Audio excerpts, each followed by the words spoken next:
What is up, everyone? It's your boy Infrar-Ed. Welcome to the Scout Reports. Today I bring you an anime review of Jojo's Bizarre Adventure, Part 4, Diamond is Unbreakable, Episode 4.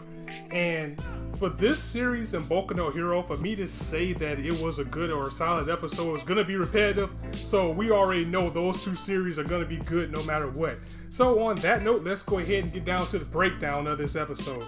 We start off right back where we left with Jotaro facing down the older Nijimura brother as he has Koichi with the stand arrow stuck in his neck right now, and he's actually threatening to pull the arrow out of Koichi's neck because he says that this arrow is precious, it's one of a kind, and I need to retrieve it.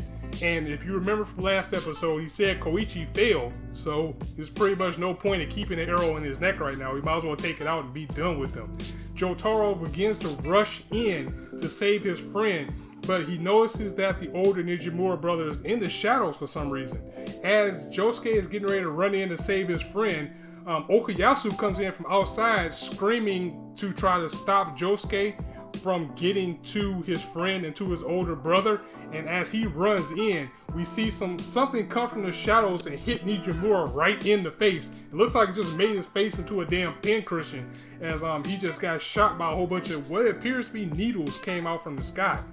And from there we are taken into our opening, and I said this before, I knew the opening was going to grow on me. It's not the best JoJo opening, that definitely goes to Bloody Storm, which was the opening of part 2, but this one's pretty catchy. This is going on, I find myself singing, because it's a crazy, noisy, bizarre town. I mean, it's a really good opening, and again, as it keeps going, the tempo of it gets you upbeat, it still gets you happy, it still gets you hyped for JoJo. So again, it's not the best, but you can find yourself nodding your head to it after a while. So we get back to the fight that's going on with the Nijimura brothers right now. We have Okuyasu's basically on the ground bloody, and the older brother is pretty much berates him at the point, saying he's an idiot, he's always been an idiot, and he has a very low opinion on people that are lower than him. He says that people who don't evolve should die, and he feels that his brother's not worth keeping around or living anymore because, just like he said last week, he says you have a very scary stand ability with the hand, but you're so incompetent that you'll never be able to use it to its full potential. You're an idiot, you're holding me back, and because of that, you deserve to die. So all while his brother is shooting these needles at Josuke, and we found out that this stand is called Bad Company. Well, Bad Company is actually the real name of it, and that's the Japanese name that you hear him say. You hear him say Bad Company though, but because of copyrights, because that is a band name or an album name from America, they changed it to Worst Company in this episode. But if I know the actual name of it, or I catch the actual name, I'm going to be using the real name of it. And he calls this one Bad Company. So he's shooting at Josuke with the needles from Bad Company, and he's going right at Josuke with no regard for Okuyasu on the ground right now. And Josuke actually saves Okuyasu. He picks him up and he busts through the wall and closes the wall back with Crazy Diamond, saving the life, but he also took a hit in the hand as well. So outside, Okuyasu comes to, and he wonders why Josuke saved his life, and Josuke's answer was simple. He basically said, I saved your life because you don't deserve to die. You see, Okuyasu, he doesn't seem like he's a bad person. It just seems like he's being peer pressured by his brother to be this type of person, as we also get to see a little bit of honor because he noticed that Josuke's hand was injured, and Josuke explains to him that Crazy Diamond can't heal his own injuries. So he's kind of looking at it in a sense like, you gave your body up to save me, and just a few moments ago we were fighting each other. So he tells him basically, I'm going back in there to retrieve my friend because the older Nijimura brother is just dragging Koichi along by the neck while he's bleeding. He took the arrow out of his neck. So Josuke says, I'm going back in to save my friend. So don't make the mistake of getting in my way again. Get out of here while the getting's good. And we go back into the episode, and majority of it is Josuke basically trying to stay out of the shadows because it seems like this guy won't reveal himself, and everything he's doing is in a dark and enclosed place. So as Josuke is searching around the building, he notices that he sees Koichi on the ground just sitting by himself in an enclosed area somewhere in the house. And Okuyasu actually comes back at this point because Josuke actually healed Okuyasu with Crazy Diamond outside. Josuke knows it's a trap, but he still rushes in to try to get Koichi. And just before Josuke rushes in and gets attacked by the barrage of needles, Okuyasu actually comes in with the hand, wipes out the space between Koichi and Josuke, and actually brings Koichi into a safe area. And he says this is basically him repaying his debt to Josuke for healing him and saving his life outside. Well, on that being said, he decides to pay off his debt by helping him in return, and he's also not going to assist his brother either as he leaves the house.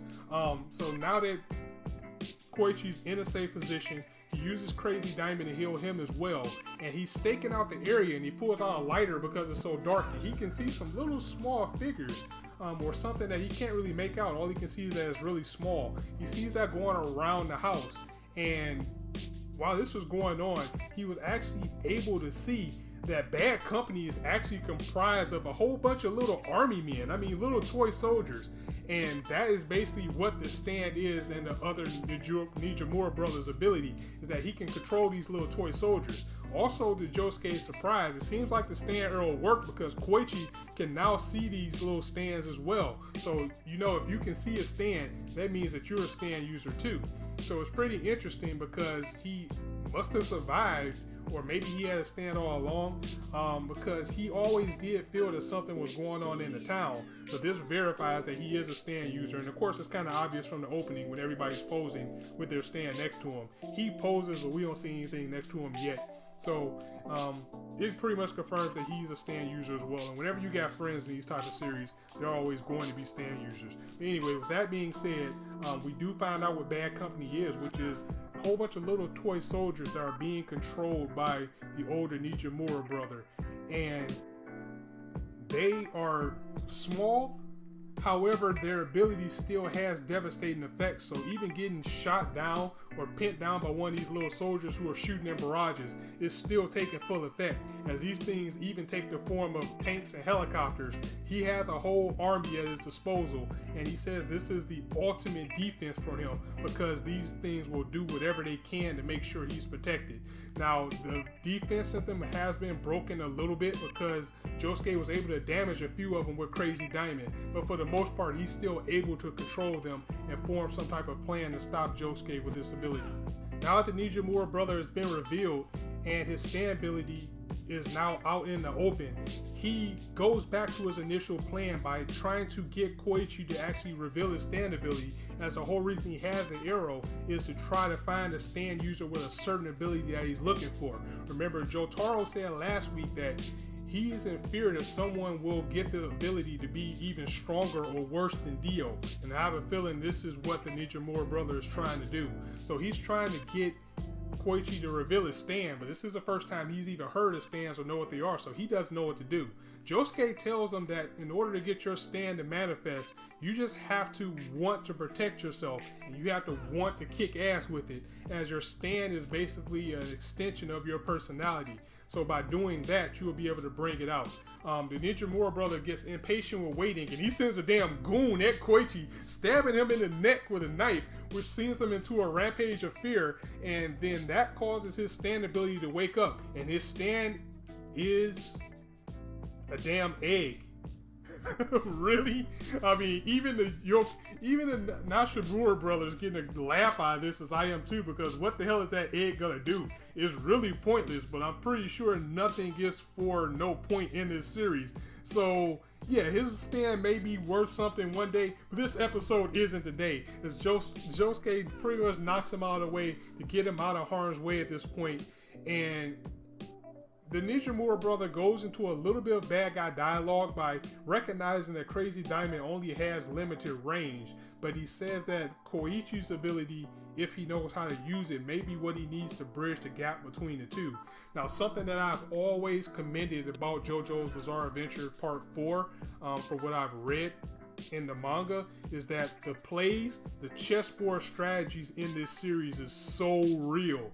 I mean, like, part 3, and I'm not taking anything away or bashing the stands of part 3, but they were pretty much just people putting monsters out in front of them or spirits out in front of them and fighting with them in front of them. But in part 4, the stands are so intricate and people are going to be using their brains so well with their stand abilities, like we saw with Angelo, where he had a water-based stand, but he was able to use steam, which is still water, to make that stand even stronger. We're going to see a lot of things like that happen in this particular episode, as the Nijimura brother, he does something that nobody should do. He talks about Josuke's hair. You know you don't get away with talking about this man's hair. Don't do it. It's just not going to end well for you. However, he says, I'm not worried about talking about your hair because I'm going to blow your whole head off. Now, I got a plan to do it, because I'm going to start with your legs, then I'm going to take out your arm, and then I'm going to blow your head off, so you don't have to worry about your hair at that point. And of course, Josuke, he ain't worried. He's like, you know what, let's go, let's do it. You're trying to hurt me, you're trying to hurt my friends, you got to go. So he's storming in with Crazy Diamond as these soldiers are shooting a barrage in front of him. Crazy Diamond is punching the bullets out the way. However, as he got too close to the Nijimura brother, he stepped on a mine that was put down by one of the little soldiers. So now he's down. Bam, there goes the leg. He sends in some rockets. The rockets shoot at Josuke's arm. Bam, there goes the arm. All that's left now is the head as he takes a moment to gloat. You should know that you cannot outsmart a Joestar. You can't do it. These guys are too smart. They got too much swag. As Josuke gets up with a very nice, arrogant, confident grin, saying, you forgot all about my ability of Crazy Diamond, huh? As he used Crazy Diamond to reconstruct the missiles that the helicopter shot out and put them back together, shooting them back at the Nijimura brother and shooting at his army. And Oniyasha sees this outside as he goes back into the house to see what's going on, because it just caused a really big explosion. And that takes us out of our episode, folks, as this battle will continue next week. And man, that was a wild ride. As I always said, JoJo's Bizarre Adventure Part 4 is probably, from the parts that I read, my best and favorite part so far. Again, I'm just gonna love the way that people are gonna use their stands and their strategies in this one, and it sets the mold for the rest of the parts that are gonna go forward. I really hope this one is successful, just like Stardust, and I hope the plan that they had put in place all together, which is to animate all 8 parts, really do come true, because I would really like to see all the parts animated, especially part 7, which is Steel Ball Run. Cannot wait to see that, but we got a long way to go before we get to that. Let's just worry about getting part 4 out the way. And yeah, that was the episode in a nutshell. Holler at me in the comments, let me know what you think. Did you enjoy this episode overall? Do you think Josuke is gonna win this battle because you know Jotaro's on his way, or you think he's gonna be a factor? And last but not least, thanks for joining me here on Scout Report, because you know you guys can be anywhere on YouTube right now, but you chose to listen to me, and I really appreciate that. But thanks for stopping by. And on that note, I'll see you guys tomorrow as I review Kids Sniper. So once again, it's your boy Infrar-Ed with Scout Report signing out. See you soon.